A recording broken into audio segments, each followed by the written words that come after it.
ትናንት ፕሮግራማችንን ስንጀምር አስተዋወቅ ነውና ስለ የመርሳት በሽታን በተመለከተ ለዛ መፍትሄው ተሆነ የሚሆኑ ሐሳቦችን ማንሳት ነበር ሐሳቡ። እሺ ስለዚህ የመርሳትን ጉዳይ ረስተነው ወጣን እያልን ነበርና ሰዓት አጥሮን ትናንት ሳናነሳው ቀረድና ግን መጀመሪያ ላይም ተቃቅሰነው ስለነበረ እንግዲህ ለብዙዎች ፈተና ነው ይባላል። በተለይ ደግሞ ያው እድሜ እየጨመረ በሄደ ቁጥር የመርሳት መጠንም በዛው የተጋላጭ የሆነ ይዳሉ ሰዎች በአብዛኛው። ግን ይሄ ዴመን ሳይመን የሚባል ጸሐፊ የተለያዩ ጥናቶችን በዚህ ዙሪያ ተመልክቶ ከዛ መፍትሄ ሊሆኑ ይችላሉ የሚባሉ ወይም ልንተገብራቸው የምንችላቸው ተግባራትና የኑሮ ዘይቤንም የተቋቋመበት ሐሳብ ነውና ምን ብናረግ እንዲካለው የመርሳት ችግር እንደው መታገል ይቻል ይሆን? የተለያዩ አይነት መፍትሄዎች ይጠቀሳሉ።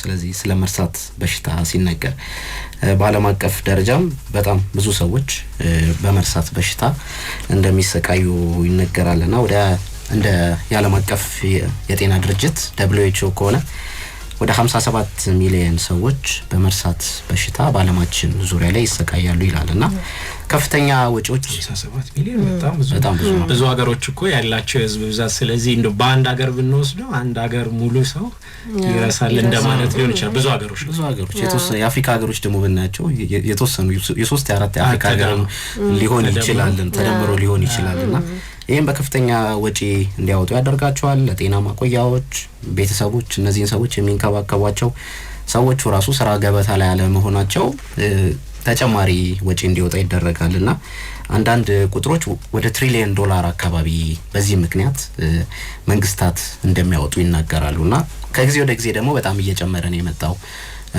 ለዛ የሚሆን ህክምናው በጣም ጠንካራ እየሆነ ስለመጣ ሰዎች ከመርሳት በሽታ ጋር የሚያያዙበት ወይም ደግሞ ለመርሳት በሽታ የመጋለጥ እድላቸው ከፍተኛ እንደሆነ ይነገራል።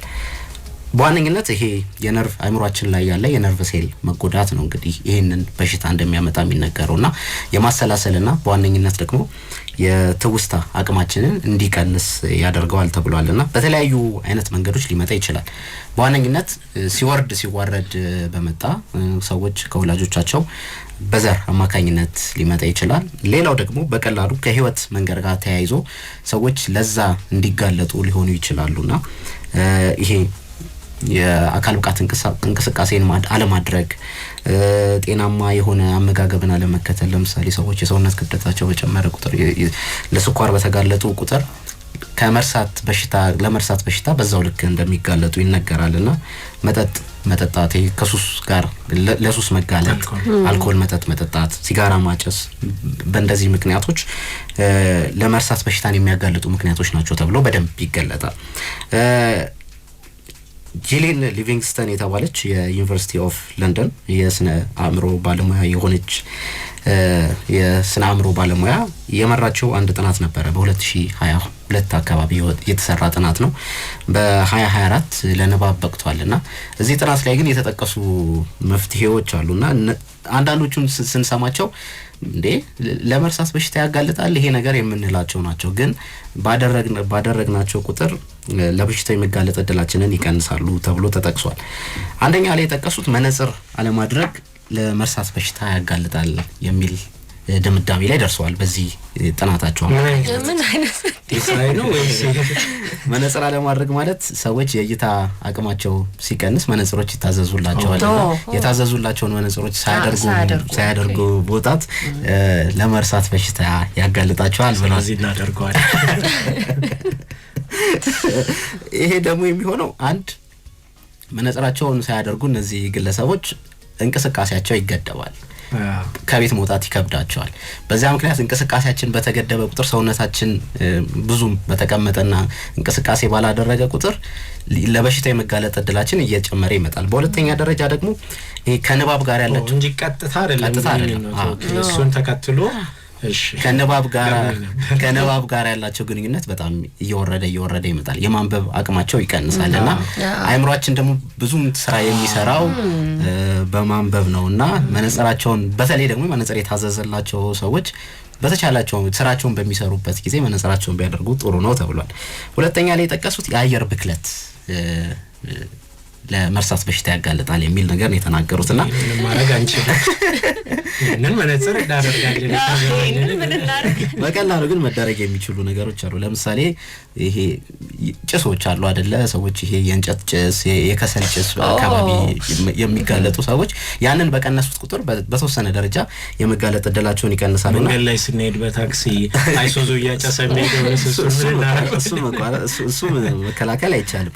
PM2.5 የተባለ የሆነ ፓርቲክሎች አሉና እነዚህ ፓርቲክሎች ቅንጣቶች ወደ አእምሮ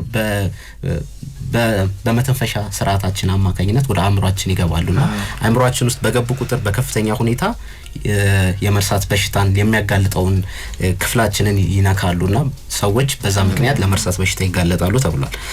ሌላው ይሄ የጥርስና የአፍ ጤናን መጠበቅም ነው ተብሏል። ለመርሳት በሽታ የሚያጋልጠው በተለይ ደግሞ ይሄ ገም ዲዚዝ የሚሉት ማለት የሚገርሙ ነገሮች ማጠበቂያቸው ይሄ ሰዎች የአፍና የጥርስ ጤናቸውን ባልጠበቁ ቁጥር በብዛት ያጠቃቸዋል የሚባለው ይሄ ገም ዲዚዝ የሚባለው በሽታ ነውና የዚህ በሽታ አምጪ ባክቴሪያ ደግሞ በዋነኝነት ጥርሳችንና አፋችን ከመጉዳቱ ሌላ አእምሮአችን ውስጥ በነርቭ ስርዓታችን አማካኝነት ወደ አእምሮአችን ውስጥ ሄዶ የመርሳት በሽታን ያመጣል የሚል ነገር ነው የተናገሩት።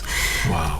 ሌላው አራተኛ ላይ የጠቀሱት ሁለት ነገሮችን ነው። ብዙ ጊዜ አለመቀመጥና አለመተኛት፣ አልጋ ላይ ብዙ ሰዓት አለማሳለፍ። ሰዎች ከቻሉ ማለት ከጤነኛ ከሆኑ ካልጋ መንቀሳቀስ የሚችሉ ከሆነ ባያደርጉት የተመረጠ ነው ብለዋልና አካላችንን በገደብነው ቁጥር አንደኛ ያው አእምሮ ሁሌ ወይም በተቻለ መጠን አክቲቭ እንዲሆን አእምሮ የተለያየ ስራ እየሰራ መቆየቱ የበለጠ ይጠቅመዋል። አንደኛ አካላችን እንደዚህ በተንቀሳቀስን ቁጥር የሰውነት ጤናችንን እንጠብቃለን። ከዛው ጎን ለጎን ግን ከሰዎች ጋር እንገናኛለን፣ አብረን ብዙ ሀሳቦችን እንለዋወጣለን። ብቸኝነት አንደኛው ለመርሳት በሽታ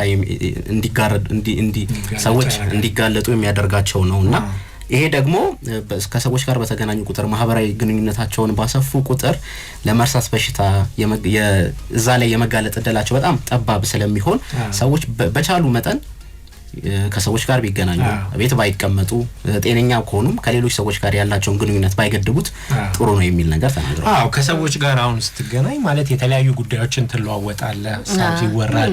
አሁን በተለይ እድሜ ከፍ ያለ ሲሄድ ሰዎች አሁን ጡረታ ላይ ያሉ ሰዎች እናነሷለን አይደል? እንደዚህ ከተማ ያሉ ካፌዎች ማኪያቶ ቡና እየጠጡ ሰብሰብ ብለው ሲያወሩ አይሻውን እዛ ላይ የምታወሪው ነገር በእድሜ ወደ ኋላ እየተመለሽ የረጅም ጊዜ ትዝታዎች ይነሳሉ እና ብዙ ነገሮችን እንደሱ ባነሳ ቁጥር ላይ አእምሮን ታሰሯል። የሆነ ነገር የሆነ ጊዜ ነበረን አንድ አሁን ወይ የፖለቲካዊ ጉዳዮች ይነሳሉ ዋናዋና ባሁን የሰሞኑ ለምሳሌ ግንቦት አይደል? አሁን ተመቼተናንት ግንቦት 13 ነበር አይደል?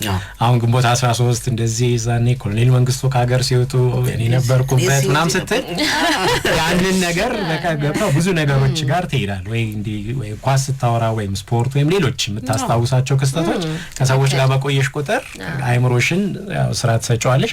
እኔ ግን ከዚህ በፊት በተለያዩ አጋጣሚዎች ያነሳናቸው ደግሞ ቀጥተኛ አይምሮን ስራ እየሰጡ የሚያቆዩ ጉዳዮችም አብረው ይባላሉ። እነዚህ የማይጠበቁ ሌላ አይነት ናቸው፣ ግን በተዘዋዋሪ ደግሞ ከአይምሮአችን ግዴታ እየሰራ እንዲቆይ የሚያደርጉና በኋላም ለመርሳት ችግር እንዳይጋለጥ የሚጠቅሙ ተብሎ እንግዲህ እዛ ጥናት ላይ የተነሳውን ሐሳብ ነው መራርቶ የቀረበው። አሪፎች ናቸው በጣም እና መነጽራችንን እናደርጋለን። ሳደርግ ብታዩኝ እየዘነጥኩ እንዳልሆነ ለዝነታ ሳይሆን እሺ እንቀጥላለን። አድማጮች እስቲ እናንተ ማሳብ ስጡበት 275454 አንድን በማስቀደም በቀጥታ እንደዚሁም በ8101 እና በእጅ ስልካችንም 0940828282 ላይ የጽሁፍ መልእክቶቻችሁን እንቀበላለን።